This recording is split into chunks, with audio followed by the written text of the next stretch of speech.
আমরা দেখতে পাচ্ছি আজকে আইনের শাসন হুমকির মুখে লেগে আমরা দেখতে পাচ্ছি আদালতের রায় কার্যকর করা হয় না।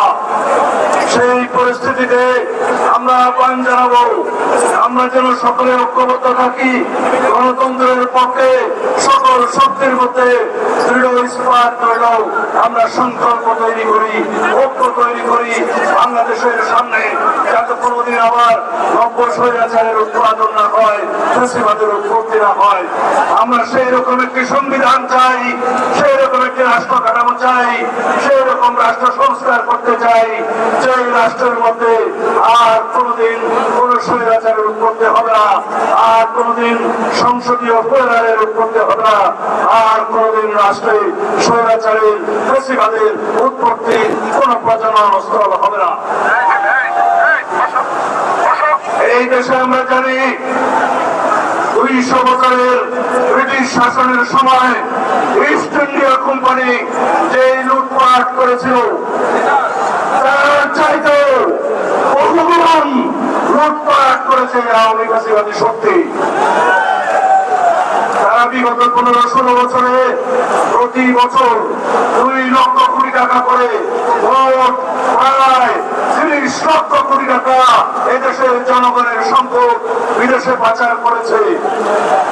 আমাদের একমাত্র শত্রু, রাজনীতির শত্রু, এই দেশের গণশত্রু শেখ হাসিনা এবং আওয়ামী লীগকে প্রতিহত করেছিল। এইটাই আমাদের শপথ হোক।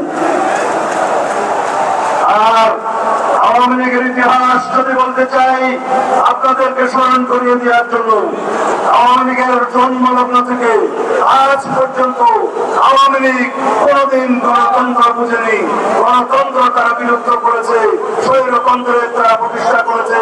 তারা বাংলাদেশের হত্যা যজ্ঞের রাজনীতি করেছে, কখনো রক্ষী বাহিনীর মাধ্যমে, কখনো রাষ্ট্রীয় সন্ত্রাসের মাধ্যমে, কখনো ছাত্রলীগ যুবলীগের মাধ্যমে।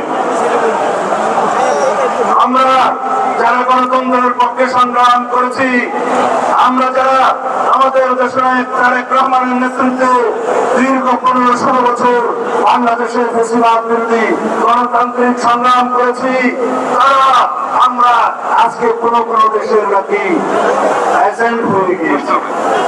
এই সমস্ত বয়ান কারা করছে? যারা আমাদের বক্তব্য মনে করে এদেশের গণতন্ত্রের পক্ষে কথা, যারা মনে করে আমরা এদেশের স্বাধীনতা সার্বভৌমত্ব রক্ষা করার পক্ষে কথা বলছি, তারা মনে করে তার বিরুদ্ধে।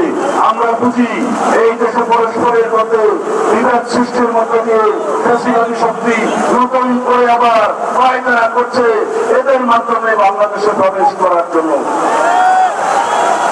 আমরা নির্বাচনের রোডম্যাপ চেয়েছিলাম, আমরা কারো পদত্যাগ চাইনি।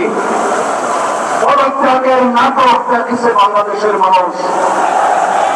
আমরা সুস্পষ্ট জাতীয় সংসদ নির্বাচনের জন্য অতি অবশ্যই ডিসেম্বরের মধ্যে একটি রোডম্যাপ চেয়েছি।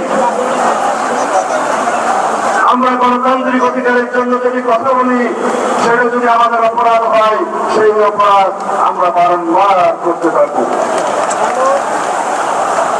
আমরা আশা করি এই সরকার আইনের শাসন প্রতিষ্ঠা করবে, আদালতের রায় কার্যকরের মধ্য দিয়ে ঈশ্বর ঘোষণের শপথ পাঠ করাবে, এই সরকার নির্বাচনের জন্য রোডম্যাপ প্রদান করবে।